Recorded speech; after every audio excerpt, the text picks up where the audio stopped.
दोस्तों आप लोग ने इंटरनेट पे काफी सारे एप्लीकेशन जैसे कि आप स्टॉक, ग्रो या एंजल ब्रोकिंग की एड्स देखकर या किसी के कहने पर कोई भी एक एप्लीकेशन तो इंस्टॉल कर लिया होगा और आप इधर उधर से फाइनेंशियल एडवाइस को फॉलो करके इन्वेस्ट करने के भी शौक रखते हो। फिर आप ये सोचने लगते हो कि स्टॉक मार्केट तो रिस्की है, तो क्यों ना मैं म्यूचुअल फंड में इन्वेस्ट करूं ताकि मेरी मेहनत से कमाए हुए पैसों पर अच्छा रिटर्न भी मिले और रिस्क भी उतना ज्यादा ना हो। लेकिन आपको म्यूचुअल फंड में इन्वेस्ट करने से पहले अक्सर एक कंफ्यूजन रहता है कि मैं SIP करूं या लमसम करूं, कौन सा प्लान मेरे लिए बेस्ट रहेगा और किस में ज्यादा रिटर्न मिल सकता है। तो आज की इस वीडियो में मैं आपके यही कंफ्यूजन को दूर करूंगा और मैं ये वादा करता हूँ कि इस वीडियो के अंत होने तक आपको SIP और लमसम के बारे में अच्छे से पता चल जाएगा और आप डिसीजन ले पाओगे कि आपके लिए बेस्ट क्या है। और दोस्तों इस चैनल में मैं आप लोगों के ऐसे ही कंफ्यूजन को दूर करके एक अच्छा फाइनेंशियल डिसीजन लेने में मदद करता हूँ। अगर आपको मेरा ये काम पसंद आता है और आपके लिए हेल्पफुल हो सकता है तो चैनल को जरूर सब्सक्राइब करें। तो दोस्तों चलिए वीडियो को शुरू करते हैं और सबसे पहले हम SIP और लमसम के बारे में जान लेते हैं। तो SIP का फुल फॉर्म है सिस्टमेटिक इन्वेस्टमेंट प्लान, यानी हम सिस्टमेटिक तरीके से हर महीने पैसे को इन्वेस्ट करते हैं। एग्जाम्पल के लिए अगर हम हर महीने 5,000 रुपए किसी भी इंडेक्स फंड या म्यूचुअल फंड में डालते हैं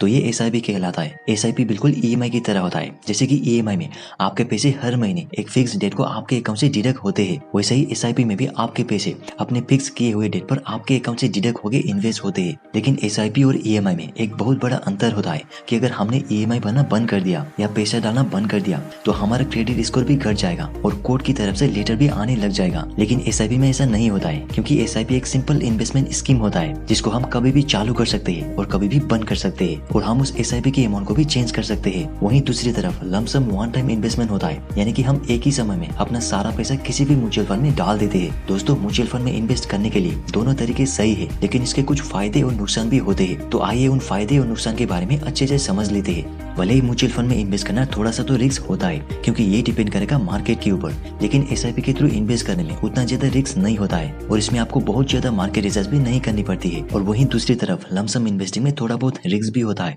और आपको मार्केट रिसर्च भी करना पड़ता है। इसके बारे में हम आगे बात करेंगे। उससे पहले हम ये समझते हैं कि SIP काम कैसे करती है। दोस्तों जब हम कोई भी म्यूचुअल फंड या इंडेक्स फंड में इन्वेस्ट करते हैं तो हमको उस फंड की पार्टिकुलर यूनिट्स मिलती है जिनकी वैल्यू को हम NAV कहते हैं, यानी नेट एसेट वैल्यू। ये वैल्यू बेसिकली एक यूनिट ऑफ फंड की प्राइस होती है और NAV से हम उस फंड की परफॉर्मेंस को भी जान सकते हैं। आइए इसे हम एक एग्जांपल से समझते हैं। मान लेते हैं कि आप 2,000 रुपए किसी भी म्यूचुअल फंड में इन्वेस्ट करते हो और आपको उस फंड की 25 यूनिट मिल जाती है, तो इस हिसाब से उसका NAV होता है 80 रुपए। जैसे कि आप देख सकते हैं मैंने 5 अप्रैल 2023 से एक म्यूचुअल फंड में 2,000 रुपए की SIP शुरू करी थी, जिस टाइम पे इसका NAV था 150.1967, जिस हिसाब से मुझे 13.316 यूनिट्स मिले थे।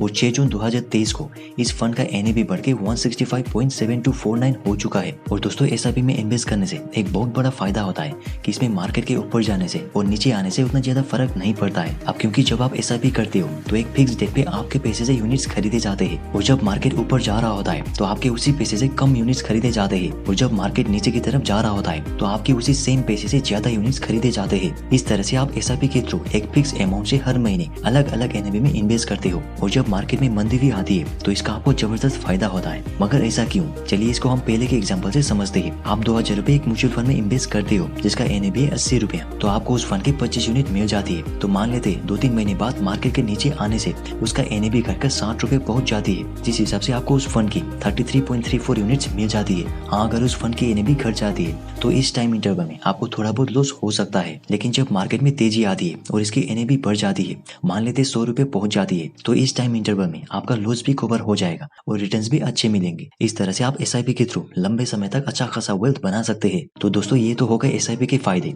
अब इसके नुकसान तो आप ही के ऊपर डिपेंड करेगा कि आप कौन से म्यूचुअल फंड पे SIP करते हो और फ्यूचर में आपकी सिचुएशन कैसी होगी। फॉर एग्जाम्पल आप कहीं पे जॉब करते हो और आपको जॉब से एक फिक्स सैलरी मिलती है, तो आप उस सैलरी से कुछ हिस्से निकाल के हर महीने SIP करते हो और फ्यूचर में अगर आपकी वो जॉब चली जाती है, वैसे भगवान से दुआ है कि आपके साथ ऐसा ना हो, फिर भी किसी कारण की वजह से आपको उस जॉब से निकाल दिया जाता है, तो आप अपनी SIP को कंटिन्यू नहीं रख पाने से उसको रिडीम करने की डिसीजन लेते हो। तो इस सिचुएशन में अगर मार्केट में मंदी आ रही होती है तो उस टाइम पे SIP से निकलने से आपको बहुत बड़ा लॉस हो सकता है। और दूसरी नुकसान जो कि लमसम इन्वेस्टिंग में भी एप्लीकेबल है वो ये है कि आप किस तरह की म्यूचुअल फंड चूज करते हो। मान लेते हैं कि आपने एक म्यूचुअल फंड को पिक करके उसमें SIP करना शुरू कर कर देते हो या लमसम भी करते हो, और अगर वो म्यूचुअल फंड जिन कंपनीज में इन्वेस्ट करता है अगर वो कंपनीज अच्छा परफॉर्म नहीं करती है तो इस सिचुएशन में भी आपका पैसा बढ़ने की जगह घट सकती है। अब ये सब तो आप ही के ऊपर डिपेंड करेगा कि आप किस तरह की रिसर्च करते हो और कौन सा म्यूचुअल फंड पिक करने की डिसीजन लेते हो। आई होप कि आप एसआईपी के बारे में अच्छे से समझ गए होंगे। तो अब हम लमसम के बारे में जान लेते हैं। तो दोस्तों, भले ही एसआईपी के बदले लमसम इन्वेस्टिंग में बहुत ज्यादा रिटर्न्स मिलते हैं, जिसको मैं कैलकुलेशन करके भी दिखाऊंगा। अब क्योंकि यहाँ पर आप अपना सारा पैसा एक ही साथ इन्वेस्ट करते हो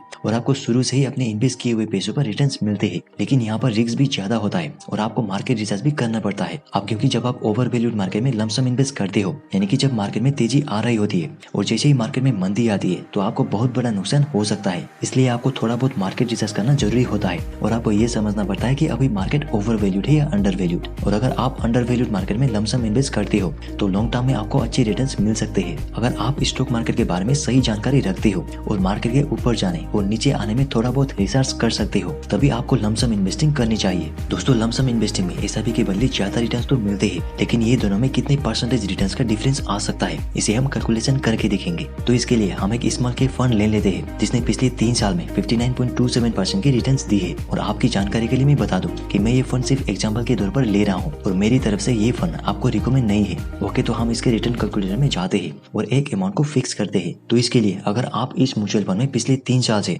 2500 रुपए की एसआईपी करते आ रहे हो तो अभी के डेट पे आपका टोटल इन्वेस्टमेंट हो चुका है 90,000 रुपए, जिसमें 59.81% रिटर्न्स के हिसाब से आपका टोटल अमाउंट बन चुका है 1,43,833 और इसमें आपको टोटल रिटर्न्स मिला है 53,833। और वहीं दूसरी तरफ अगर आप 3 साल पहले 90,000 रुपए एक ही साथ इन्वेस्ट किए होते तो अभी के डेट पे 304.01% रिटर्न्स के हिसाब से आपका टोटल अमाउंट बन चुका होगा 3,63,617, जिसमें आपको टोटल रिटर्न्स मिला है 2,73,617, यानी कि आपका पैसा 3 साल में 4 गुना से ज्यादा बढ़ चुका होगा। अब आपके दिमाग में एक सवाल आया होगा कि एसआईपी में तो ये रिटर्न्स सिर्फ 59.81% था, तो लमसम में इतना ज्यादा क्यों? तो दोस्तों, ये होता है कंपाउंडिंग की वजह से, जिसको हम आगे के वीडियोस में डिस्कस करेंगे। तो अगर हम एसआईपी और लमसम की टोटल रिटर्न्स के डिफरेंस को निकालें तो ये होता है 2,19,784, जो कि बहुत ज्यादा है। लेकिन दोस्तों, आप लमसम की रिटर्न्स को देखकर अपनी आंख बंद करके अपने सारे पैसे एक ही साथ इन्वेस्ट ना करें। अगर आप बिगिनर हो तो एसआईपी के माध्यम से भी लंबे समय तक कंपाउंडिंग की वजह से अच्छा रिटर्न्स बना सकते हैं। और अगर आप एक सैलरी पर्सन हो और एक ही साथ में ज्यादा पैसा नहीं जुटा सकते हो और आपको मार्केट के बारे में भी उतना नॉलेज नहीं होता है तो आपके लिए एसआईपी बेस्ट रहेगा। वहीं अगर आप एक ही साथ में ज्यादा पैसा जुटा सकते हो और मार्केट के बारे में भी सही जानकारी रखते हो तो आप लमसम में भी इन्वेस्ट कर सकते हो। तो दोस्तों, आशा करता हूँ कि एसआईपी और लमसम के बारे में आपके सारे डाउट्स क्लियर हो गए होंगे। अगर आपके पास कोई भी डाउट या किसी भी तरह की क्वेश्चन है तो कमेंट सेक्शन में जरूर पूछ सकते हैं।